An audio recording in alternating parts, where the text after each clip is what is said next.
Добрый день, коллеги. Меня слышно?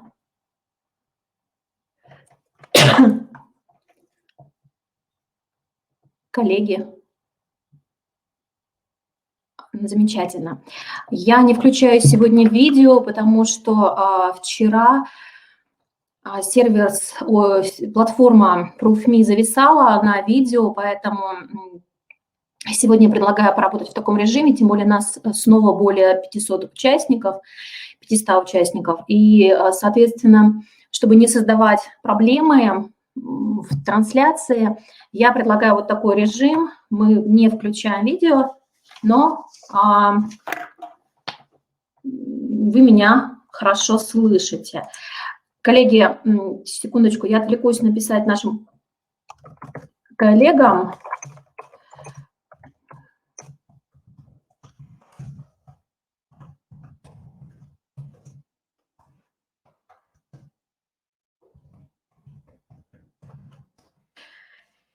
Так, если у вас какие-то проблемы с воспроизведением, то, соответственно, предлагаю перезапуститься как вариант, и после этого вы сможете уже, соответственно, хорошо нас и слышать, и видеть, и все будет замечательно.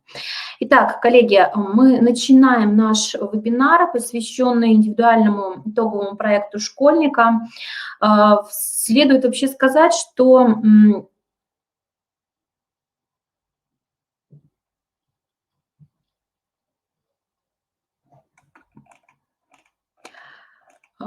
видно и нет, не будет, я уже об этом говорила.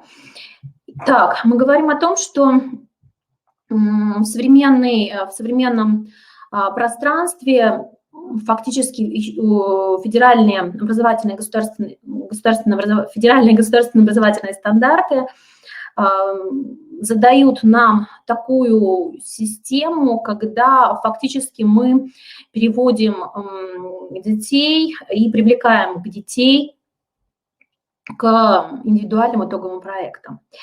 Фактически мы говорим о том, что индивидуальный итоговый проект школьника, он у нас был введен в рамках федеральных государственных образовательных стандартов, когда, собственно, стал вопрос, вы меня и не будете видеть, коллеги, меня сегодня слышно, но не видно, потому что я боюсь, что ProofMe опять слетит, поэтому слышно будет, ну и вот такая обезличенная я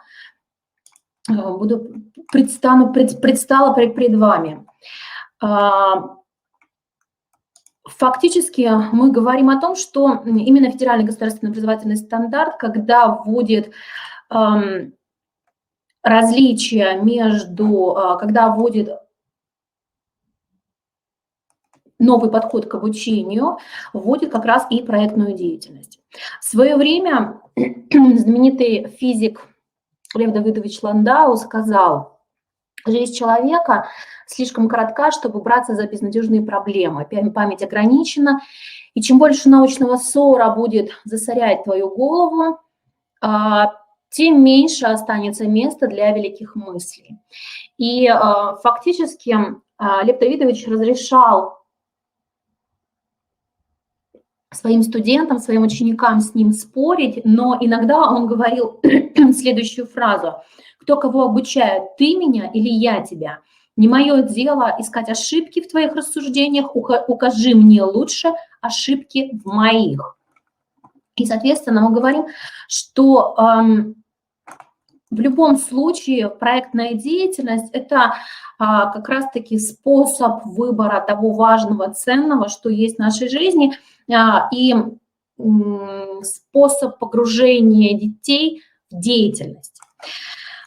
При этом не забывайте, что нам с вами необходимо развести два понятия. Это проектная деятельность и исследовательская деятельность. Проектная деятельность обучающегося – это совместная учебно-познавательная деятельность учащихся, имеющая какую-то общую цель, согласованные методы, способы деятельности, направленные на достижение общего результата деятельности.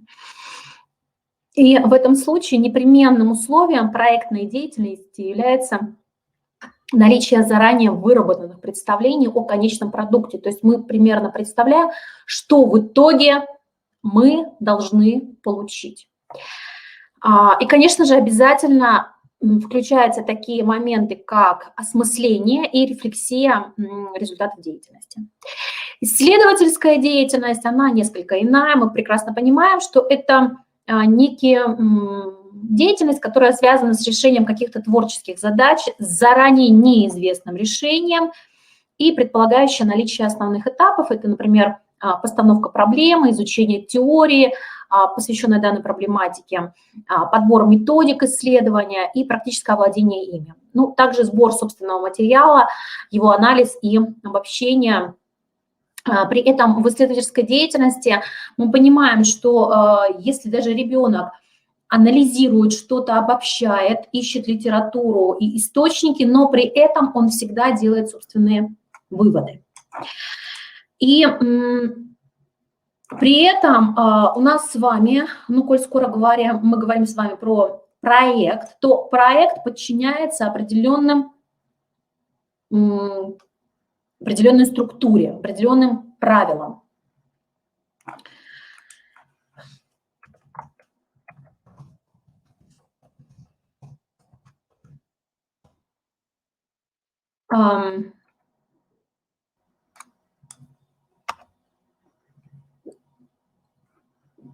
Соответственно, есть определенная тема. Далее, то есть ребенок выбирает определенную тему. На слайде приведены различия между индивидуальными и групповыми проектами. Вы пока можете ее ознакомиться. Соответственно, критерии, каким образом мы с вами отбираем тему. Критерии выбора темы, их можно выделить 3 основных. Во-первых, тема должна представлять интерес для самого учащегося, причем не только на данный момент, но эта тема должна иметь какую-то связь с выбранным, ну или какое-то отношение хотя бы к выбранному направлению дальнейшей деятельности ребенка. То есть если у нас ребенок планирует стать, например, медиком в дальнейшем, то, соответственно, проектная деятельность, его проект должен быть направлен, связан с этим. Это либо химия, либо биология, либо какая-то микробиология, как вариант, да? Либо же поиск там, новых путей чего-нибудь, исследований и так далее. Соответственно, в том числе в проектной деятельности мы говорим еще и о некой профориентационной работе. Далее, тема интересна не только ученику, должна быть, но и педагогу. Это приводит к тому, что оба работают, вот этот тандем педагог-ученик, учитель-ученик, либо учитель-группа учеников, работают в едином порыве, им это обоим интересно и друг друга могут направлять.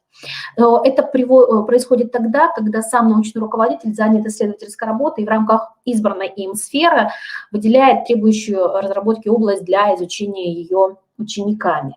Понятное дело, что это будет не, скажем, там какой-нибудь научный труд, но тем не менее некая такая пропедевтика науки. И третья тема должна быть реализуемая в имеющихся условиях. Это значит, что по выбранной теме материал должен быть доступен. Навряд ли мы можем в условиях города Сыктывкара изучать, слушайте, даже не знаю, какой пример привести.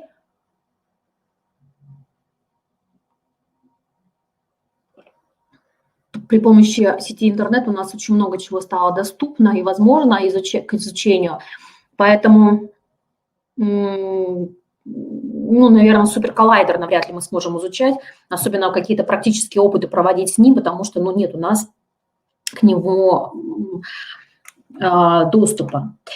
Далее, цель исследования, она, если мы говорим про цель, то есть выбрать поведение сусликов, логично. Согласна, спасибо, Ольга Ивановна, представила себе это. наверное, было бы интересно, но действительно мало реализуемо в наших условиях. Тем не менее, вы знаете, дети иногда действительно задают такие темы, выбирают себе такие темы, что думаешь, боже, как ребенка переориентировать и как вот его сферу интересов несколько направить в, скажем так, в управляемое русло и вот в позитив в какой-то, потому что в любом случае мы говорим, что необходимо создавать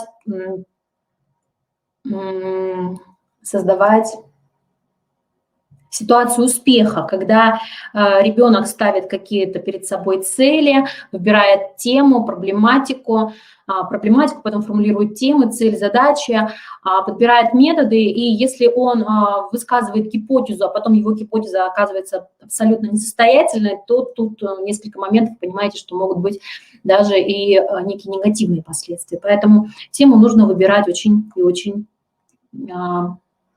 осторожно.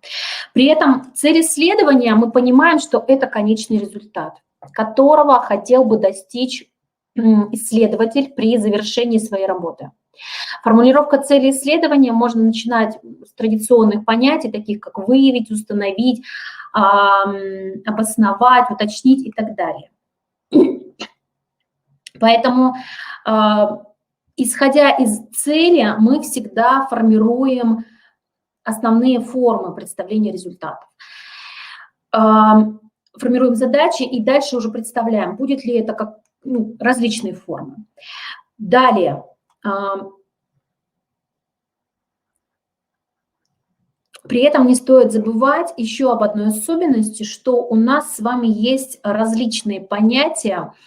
Учебный проект с точки зрения обучающегося и учебный проект с точки зрения учителя. Коллеги, презентация будет доступна, будет видна, потому что...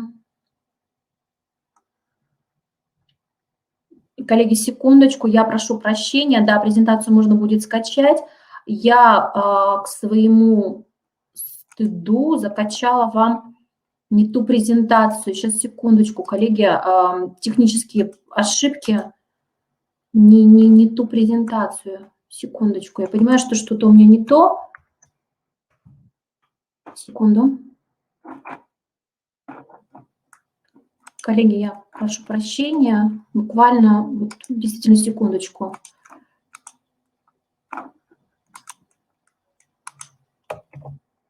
Угу.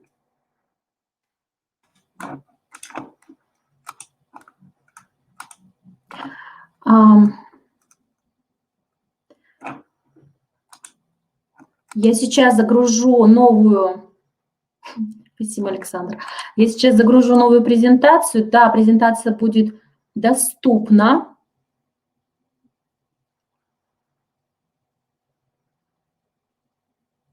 Секундочку.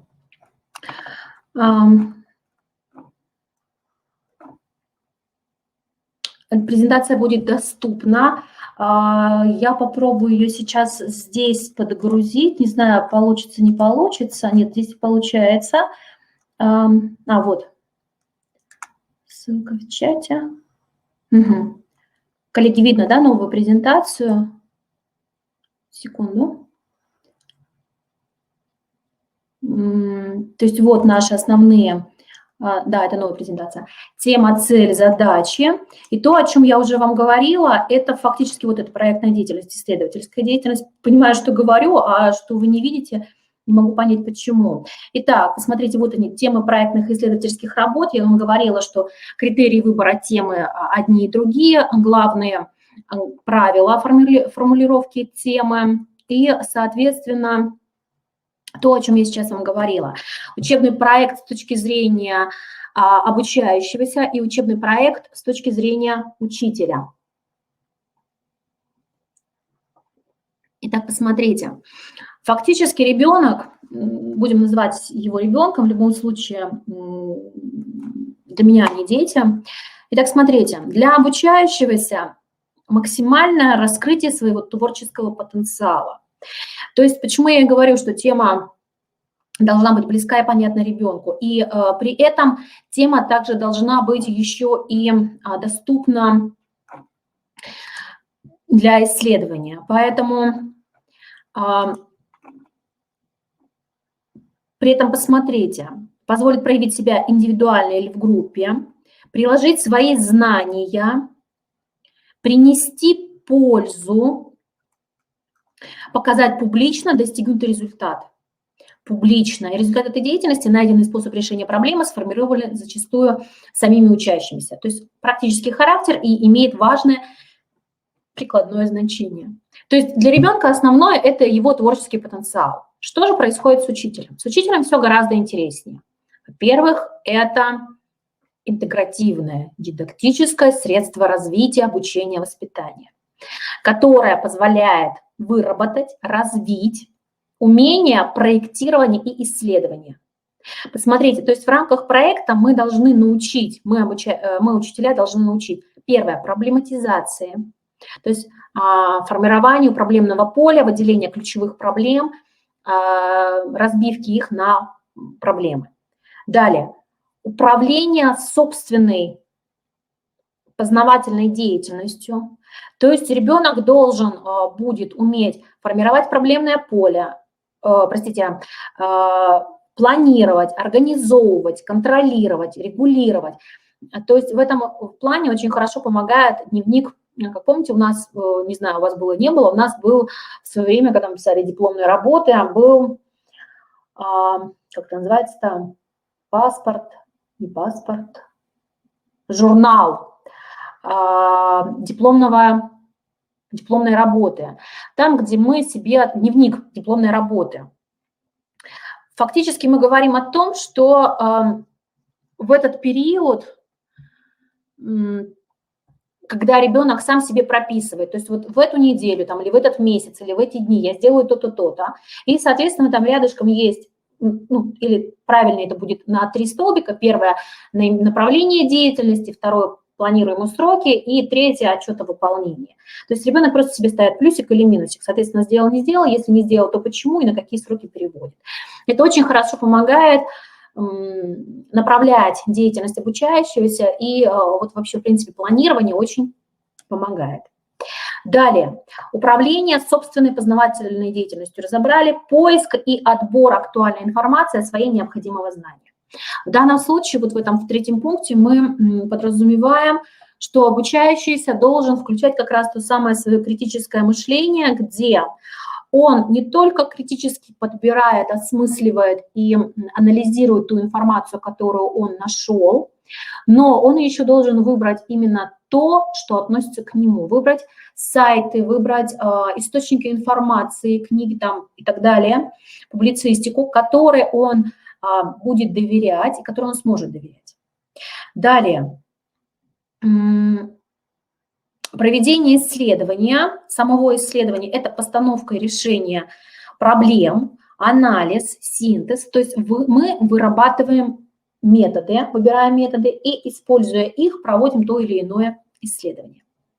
4-й пункт – это выбор, освоение и использование соответствующей технологии изготовления продуктов, проектирования и, соответственно, представление результатов и процесса своей деятельности в различных формах. И мы как раз-таки с вами будем говорить сейчас о том, какими формами и методами мы с вами сможем это сделать в дистанционном режиме.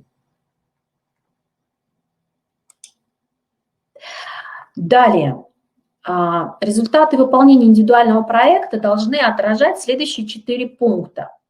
Первое – это сформированность навыков коммуникативной, учебно-исследовательской деятельности и критического мышления. И в данном случае как раз-таки коммуникативную деятельность мы с вами будем проверять и в ходе онлайн-защиты нашего проекта. Это будет зависеть от того, какую форму защиты мы с вами выберем.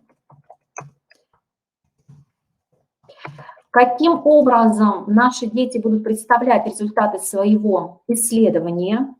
Ну и критическое мышление – это то, о чем мы уже говорили.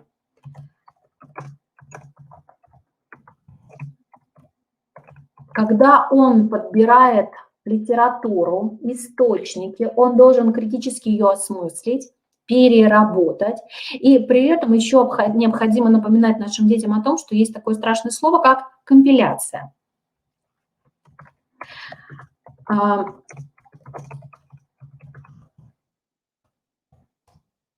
Поэтому грамотное цитирование, и на это тоже надо постоянно обращать внимание. Далее.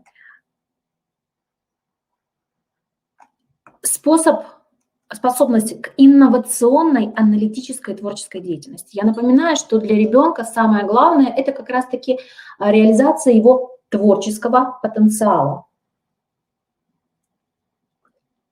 А инновационная, в любом случае, это мы говорим о открытии какого-то нового знания, как минимум для самого обучающегося. Далее, сформированность навыков проектной деятельности. И тут опять-таки же нужно и детям в том числе объяснять, в чем разница между проектной деятельностью и исследованием. Самостоятельное применение приобретенных знаний, способов действий при решении различных задач. И тут мы фактически говорим с вами про функциональную грамотность обучающегося, про метапредметные компетенции. И далее, способность постановки цели, а мы прекрасно понимаем, что обучающиеся, к сожалению своему или нашему в том числе, не могут грамотно формулировать цели и задачи исследования. При этом, посмотрите, как правило, у обучающихся очень большие проблемы с таким моментом, как тема, цель и проблема у нас с вами звучат у детей, как правило, одинаково, что в принципе недопустимо. Либо еще одна проблема – цель и задачи. Ну, то есть первая задача, как правило, полностью копирует цель, либо копирует тему. И получается, что у нас ребенок не может развести эти понятия: тема, цель, проблема, задача. Я уже молчу про объект и предмет исследования. Там вообще полный ужас. Дети не могут вообще в принципе понять, как это делается, для чего это делается и зачем это делается. Коллеги, я сейчас решаю эту проблему, как добавить презентацию. Я написала техническую поддержку. Сейчас мне ответят, и как только мне ответят, я сразу добавлю презентацию для скачивания прямо здесь. И последнее – это способность постановки цели, уже говорила, планирование работы. Это как раз то, о чем я вам говорила. Идеально это завести дневник работы. Интерпретация – это здорово. Вот структурирование, аргументация – это еще одна проблема. С чем она связана? Как правило, если у нас с вами обучающиеся пишут работу, то основная проблема заключается в том, что мы не знаем, что мы выносим на защиту. И тут возникают проблемы. Начинается защита проекта, и мы либо с вами слушаем полностью введение и заключение, почему-то дети решили, что это самое важное, либо же мы просто заслушиваем всю работу целиком и полностью. В этом случае, ну, там иногда 15-20 страничек. Понятное дело, что, ну, если работа большая, то введение и заключение. В этой связи я всегда детям приводила такой пример.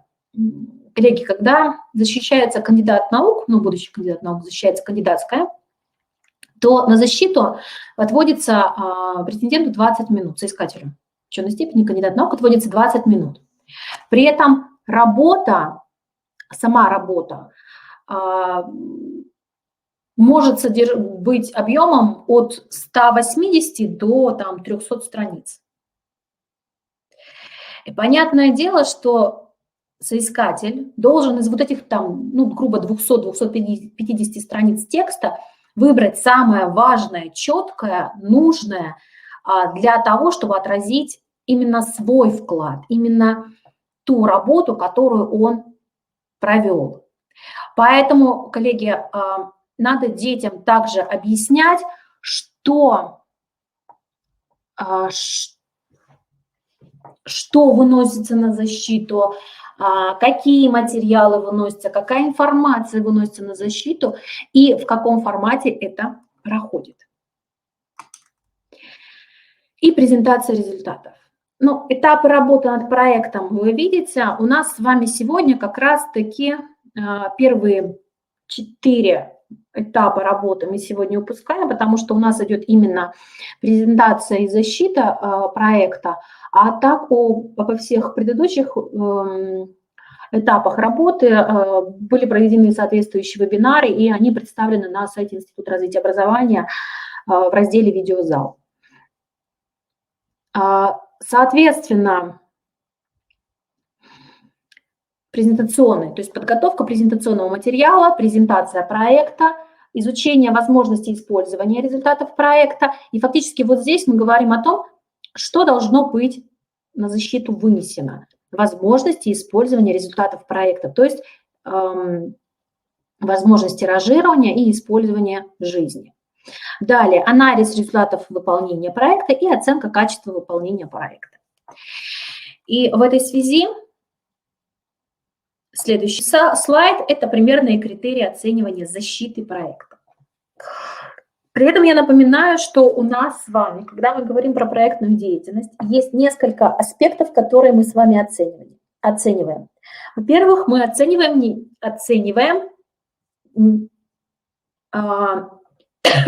непосредственно сам проект. К нему есть определенные требования, разработанные у вас в образовательных организациях, должно быть разработано положение, либо программа учебно-исследовательской проектной деятельности, потому что она у нас идет как составляющая, одна из составляющих основной образовательной программы, уровня основного общего и среднего общего образования, если мы говорим про ВГОСа. Соответственно, вот оттуда вы можете взять критерии оценивания. На сегодня я вынесла нам именно критерии оценивания самой защиты проекта. При этом посмотрите.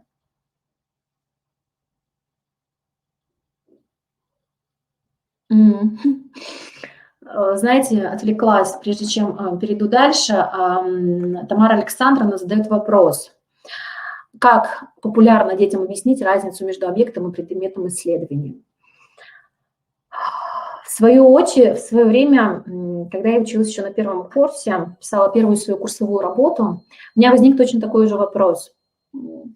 Я подошла к преподавателю и говорю, вот так и так, как вот разделить объект исследования и предмет исследования? Мне сказали. Эти слова я запомнила надолго, потому что на первом курсе я была, то есть больше 15 лет я уже это помню. Мне в свое время объяснили так, что объект исследования – это широко, а предмет исследования – это что-то узкое. То есть мне привели пример на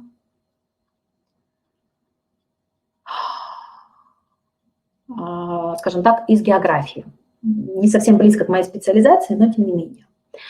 Объект исследования, например, воды Мирового океана. А предмет исследования – это пресная вода озера Байкал.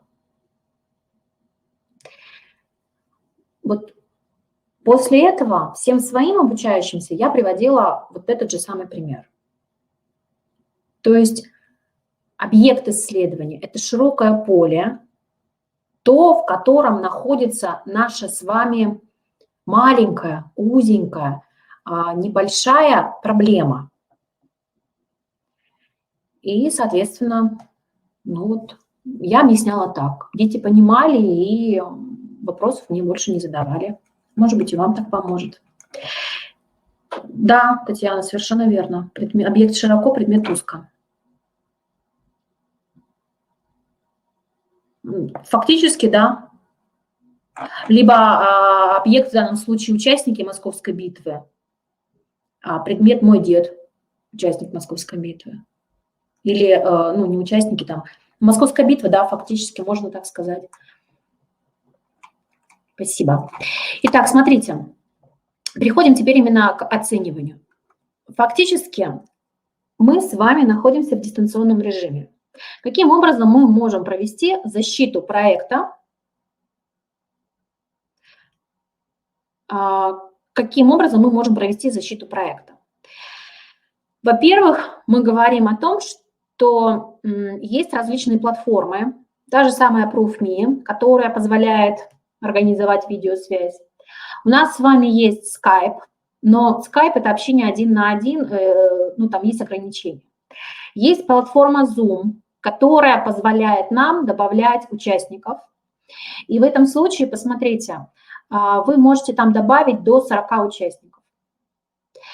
Есть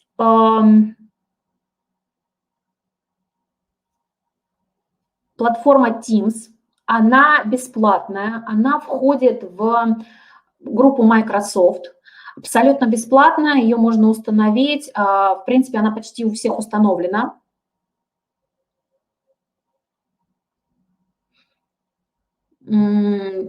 Коллеги, согласна.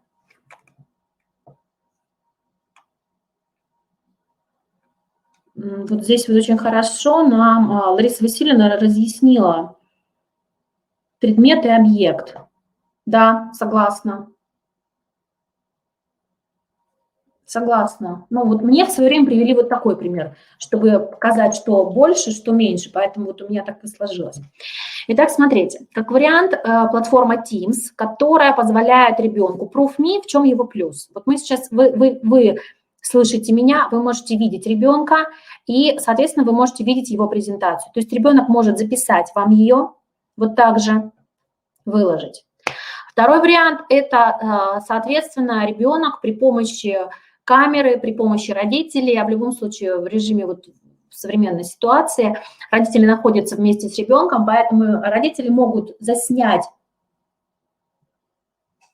на камеру либо на телефон защиту ребенка, ребенок перед компьютером, он листает вам презентацию, но тут будет страдать несколько звук, качество изображения, может быть, ну, в зависимости от того, какого качества камера. В данном случае Zoom это наиболее приемлемая платформа, потому что, говорю, единственное там ограничение 40-минутное бесплатное, далее там контент уже платным становится. Но если вы оговариваете время, там 5-7 минуток, и, в принципе, разбиваете это на несколько периодов временных, то есть на несколько дней, тогда вполне возможно и доступно.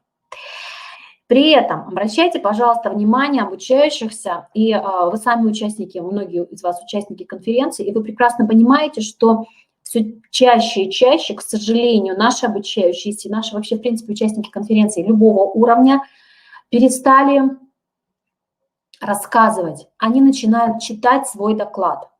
И за это, посмотрите, какое колоссальное снижение балла. 1 балл, если доклад зачитывается. Второй, 2 балла уже ставится, если доклад пересказывается, но не объяснена суть работы. То есть просто ребенок выучил, но не может ответить на вопросы. То есть объяснена суть работы, ему задаются вопросы, либо он просто пересказывает, не выделяя каких-то особенностей своей работы. И посмотрите, оценка 5 баллов ставится, если доклад производит очень хорошее впечатление, докладчик, что называется, как рыба в воде в своей теме, хорошо ей владеет, спокойно интерпретирует и так далее.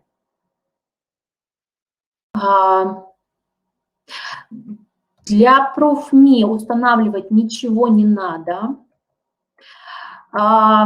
Работает Zoom замечательно, потом можете с коллегами поделиться. Евгения Викторовна, в принципе, сложностей там никаких, он устанавливается и на телефон, и на компьютер без сложностей. Технические условия сети, согласна, может быть такая проблема, но, к сожалению, не нам с вами ее решать, не на нашем уровне ее решать. Далее, качество ответов на вопросы. И вот здесь как раз Zoom и Teams помогут, то есть создают такую возможность, когда не только вы можете задавать вопросы обучающемуся, но еще и обучающиеся, соответственно, другие обучающиеся могут задавать вопросы защищающемуся. Это тоже здорово. Если ребенок не может снять презентацию, не может снять свою защиту, то как вариант, коллеги, в исключительных случаях вы можете пойти на следующее, что он отправляет вам презентационный материал и текст, подслайдовый текст, такие пояснения, что на каждой страничке, каждом слайде он будет говорить. При этом я напоминаю, что недопустимо, как я всегда говорила своим детям, ребят, мы читать умеем. Нельзя зачитывать текст со слайда, весь текст. То есть на слайд выносится все только самое важное, нужное, ценное, то, на чем мы хотим акцентировать свое внимание. За слайдом звучит тот текст, который вы хотите донести, поясняющий к тому, что изображено на слайде. Далее, ответы на вопросы вы видите, вы можете поставить. Демонстрационный материал. Посмотрите, не используется в докладе, используется в докладе, и самый большой балл ставится, если представленный демонстрационный материал используется в докладе, информативен, автор свободно в нем ориентируется. Привожу пример. Недавно была на Всероссийской конференции учителей истории обществознания, которую проводила его издательство «Просвещение». Это было буквально до карантинных мероприятий. Уникальная конференция во всех своих смыслах. При всех плюсах, минусах я очень рада, что там побывала, потому что установила различные контакты профессиональные, это очень важно и нужно. Но один из докладчиков, не буду говорить кто, рассказывал нам о современных тенденциях преподавания истории зарубежных стран. И при этом свои рассуждения он сопровождал презентацией, а в презентации были представлены работы художников-сюрреалистов и абстракционистов. Когда мы задали, кто-то там с задних рядов задал вопрос, собственно, а где то, чем вы хотите с нами поделиться, где тот информационный, где текстовое сопровождение того, что вы нам говорите, потому что какие-то моменты вызывали споры, сомнения, хотелось их себе запечатлеть для того, чтобы впоследствии там продумать, задать вопросы и так далее. И он сказал, а вот мой доклад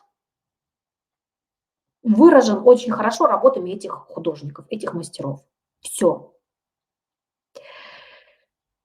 Наверное, это здорово, с одной стороны. И критическое мышление тут включается. И включается, собственно, профессионализм лектора. Но для того, чтобы достичь такого профессионализма, коллеги, детям нужно говорить, что необходимо грамотно подбирать тот материал, который мы отражаем на слайдах. Кроме того, мы не забываем детям говорить и о том, что изображения на слайдах должны быть подписаны. Обязательно должны быть источники и литература в конце. Либо же, если мы с вами говорим про какие-то картины, фотографии, они должны быть подписаны непосредственно на слайде. И на это, пожалуйста, тоже обращайте внимание. И последнее – это оформление демонстрационного материала. Хорошо оформлен, то есть требования определенные. Ну и тогда никаких сложностей не возникает, все здорово, ребенок защитился, и ребенок, соответственно, демонстрационные материалы соответствуют заявленной проблематике, и они отражают суть доклада выступающего. Тогда вопросов никаких не возникает, и вы можете смело ставить ребенку соответствующую отметку. Ну и защита в данном случае хорошо владеет информацией, отвечает на вопросы обучающихся и ваши вопросы как педагога. Может быть даже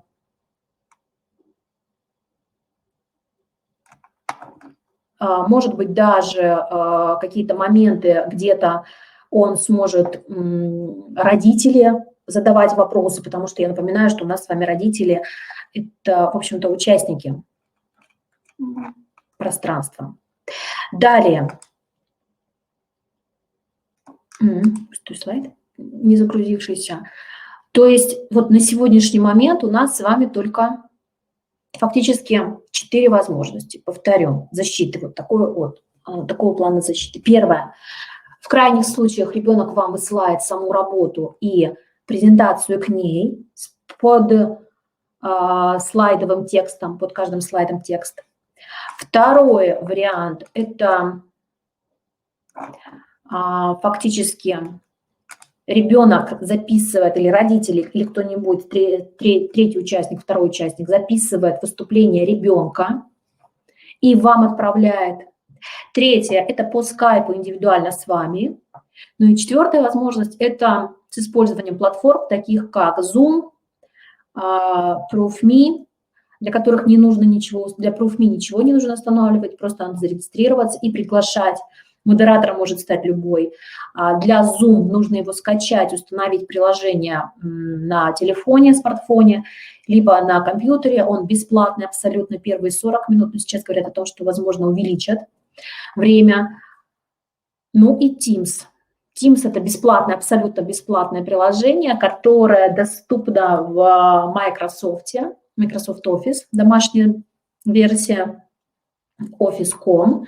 То есть если вы выходите на страничку по ссылочке, сейчас я вам ее скину,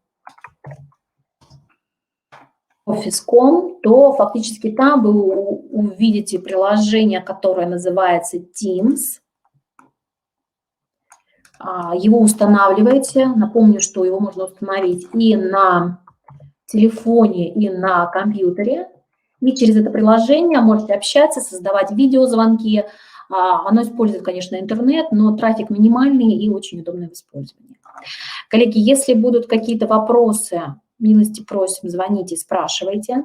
Презентацию, к сожалению, я у своих коллег...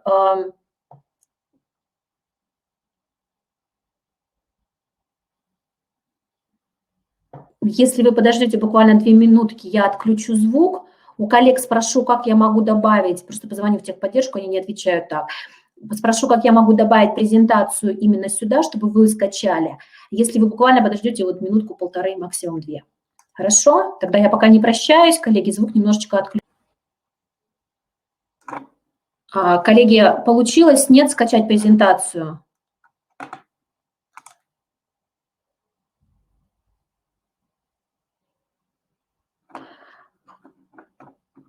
Потому что, честно, нет, не получилось. Тогда секундочку. Файлы. Я сейчас попробую сюда загрузить, если что-то... Еще буквально секундочку я вас задержу. Так, вебинары. Секунду.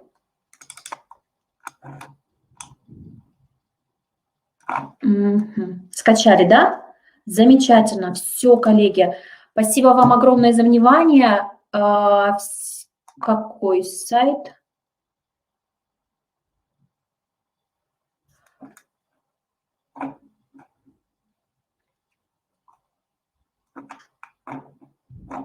Коллеги, я разрешила для скачивания.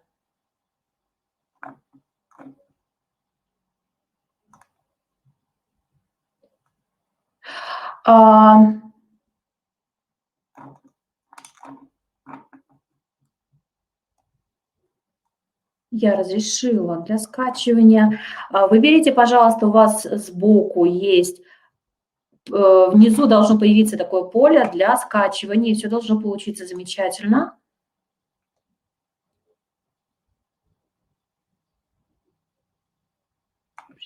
Для скачивания. Вроде все сделала. Коллеги, если не получается, тогда на сайте Института развития образования, да, обновите страничку, и все у вас получится. На сайте Института развития образования, там, где указаны новость о событии, там будет прикреплена презентация. Все. Все есть. Все. Спасибо большое, коллеги. Всего доброго. До свидания.